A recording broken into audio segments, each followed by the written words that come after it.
किसानों से जुड़े हुए महत्वपूर्ण बिल राज्यसभा में पास होने के बाद किसान संगठनों ने किया विरोध। कहा सरकार की मंशा साफ नहीं, क्यों किसानों से पहले बात नहीं की, किसान संगठनों से बात करने के बाद करते बिल पास। पूरे देश में तमाम राजनीतिक संगठन और किसान संगठन कर रहे हैं विरोध प्रदर्शन और दे रहे हैं ज्ञापन।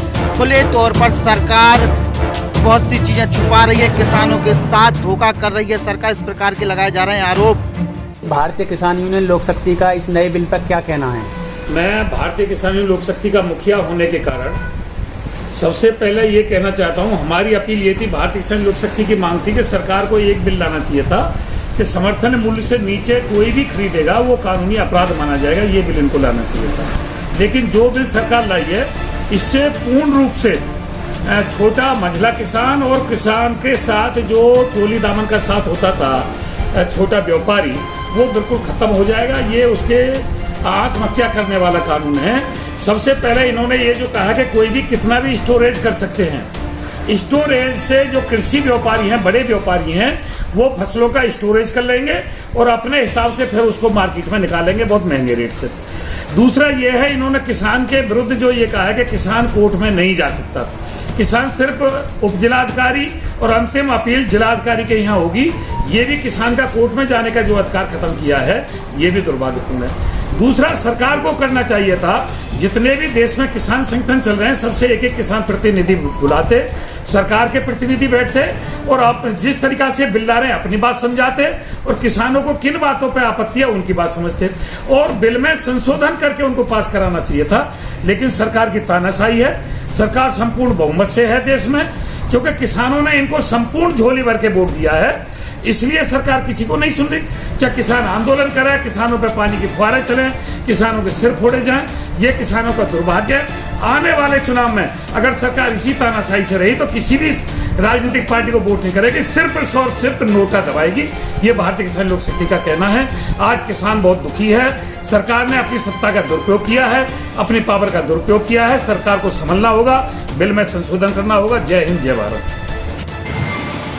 तीनों अध्यादेश जो भारतीय जनता पार्टी ने लागू किए हैं, तो हमारे भारतीय किसान यूनियन लोक शक्ति के राष्ट्रीय अध्यक्ष जी ने जो बात रखी है कि हमारे भारत देश के जितने भी किसान संगठन हैं उनका एक एक प्रतिनिधि सदस्य बुलाकर एक बार आप पूरे देश के जो 70% आबादी वाले ग्रामीण क्षेत्र किसान भाइयों अन्नदाताओं के हक का फैसला है, तो उनको आप बैठा के उनसे सवाल जवाब सुझाव ले लेते, जो हमारा हक है, क्योंकि हम इस देश के नागरिक हैं, इस देश के सेवक हैं, तो उसमें सारी जो समस्याएं विघ्न बाधाएं दूर हो जाती हैं। अब जो छोटे मझोले व्यापारी हैं, छोटे किसान हैं, भंडार जो है, बड़ा भंडार, बड़ी खरीद, जो हमारे 1000 में से एक ही 10,000 में से एक या दो किसान ऐसे होंगे जो अपना खाद्यान्न स्टॉक कर पाएंगे, रख पाएंगे, क्योंकि इतना कर्ज जो बोझ उनके नीचे होता है, बच्चों की पढ़ाई, बच्चों की शिक्षा, बच्चों की शादी,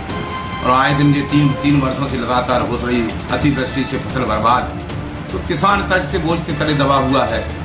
तो 90 से 95% किसान जिसके पास दूसरा आय का साधन नहीं है, वो अपना भंडार नहीं कर पाएगा, वो बाहर जाके खाद्यान्न नहीं बेच पाएगा, क्योंकि इससे लेने देने वाले उसके साहूकार जिनसे उनका काम चलता है, जिनसे उनका लेन देन चलता है, समय पर उनकी मदद जो लोग करते हैं, उनका पैसा जो वापस देना होता है, उनका भी एक समय सीमा होती है। छोटे व्यापारी, छोटे आड़तिया जब खत्म हो जाएंगे तो इन किसान भाइयों का साथ कौन देगा, इनकी कौन मदद करेगा? तो किसान का और व्यापारी का चोली दामन का साथ है। हमारे गल्ला व्यापारी, आड़तिया, छोटे से छोटे किसान दुकानदार हैं, छोटे छोटे किसान भाई भी हैं। किसी के पास 10 बोरा ही खाद्यान्न होता है, किसी के पास 100 बोरा होता है, किसी के पास 500 बोरा होता है, तो लागत उतनी ही ज्यादा होती है। मेरे हिसाब से जो अध्यादेश लाए हैं ये गलत है, इसका मैं विरोध करता हूँ। भारतीय किसान यूनियन लोक शक्ति उत्तर प्रदेश मुख्य सचिव होने के नाते, और सरकार चाहती तो MSP को उस तीनों अध्यादेश में जोड़ देते, और किसान का वो हक जो हमारे देश में हर जनप्रतिनिधि का, हर इंसान का जिसने जन्म लिया उसका हक है, यदि उसको जायज न्याय नहीं मिलता है तो तोड़ जाता है। आपने वो भी हक हमारे अन्नदाता का देश के 70% लोगों का हक छीन लिया है। उनके साथ जोर जबरदस्ती है। जो 70% हमारे अन्नदाता किसान भाई, मजदूर भाई, बेलदार भाई, रोजगार, ड्राइवर, क्लीनर, कंडक्टरों ने सरकार बनाई है, आज उनको ये हल भी नहीं बचा है कि वो कोर्ट जांचते हैं। जिलाधिकारी महोदय, अपर जिलाधिकारी महोदय, SDM साहब, इनके लेवल से आगे हम लोग शिकायत भी नहीं कर सकते हैं, इनके लेवल से आगे हम जा भी नहीं सकते। हो सकता है तो आप कौन किसके विरोधी, कौन किसका पक्षधर हो, कौन किसका विरोधी हो, तो वो न्याय के प्रति यूं ही भटकते रहेंगे, अपना जीवन यूं ही बर्बाद करते रहेंगे। क्योंकि अन्नदाता है, जो अन्न पूरे देश को पैदा करके खिला रहा है, पाल रहा है, उसके लिए इतना अच्छा कानून बनाया गया है कि वो कोर्ट नहीं जा सकता। किसान संगठन भारतीय किसान यूनियन लोक शक्ति के राष्ट्रीय अध्यक्ष मास्टर शिवराज सिंह द्वारा स्पष्ट तौर पर कहा गया है कि सरकार को कुछ बदलाव करना चाहिए और उसके बाद संशोधन करके नया बिल पेश करना चाहिए, वरना इसका विरोध लगातार होता है। भारतीय किसान यूनियन के उत्तर प्रदेश मुख्य सचिव गजेंद्र सिंह बुंदेला ने भी स्पष्ट तौर पर सरकार की नीतियों पर सवाल खड़े किए हैं और कहा है कि किसानों के साथ छलावा किया गया है।